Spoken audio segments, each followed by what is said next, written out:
uJesu Kristu inkosi. Ngiyabingelela Baba noma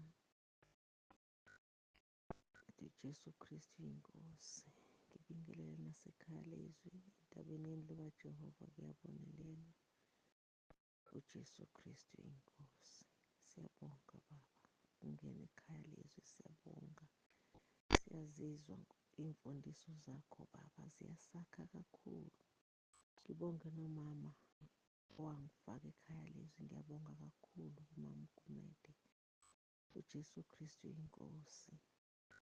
Baba ngithi angidlulise nalo iphupho elingangiphathanga kahle noma sokudala, kodwa nje iyangidla nje lento enhlizweni yami.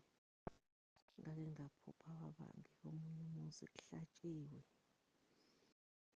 Nangingena sihleli nje la kulo muzi sibaningi simakhosikazi, kuvele kungene amantombazane amabili agqoke ingubo ey'mfushane nezicathulo ezinde. Mayengena la mantombazane avele afike aguqe lapha emsamo enyameni, aliphuze igazi, aliphuze igazi. Lapho sethuka sonke, sathula, akekho wakhuluma. Aliphuza igazi, aphuma, ahamba eseqedile. Emveni kwaloko kwangena amadoda esezoyiphanyeka le nyama, eyiphakamisa njengenhlala yenza. Uma eseyiphakamisa, aphakamisa nje amagxaba wengubo.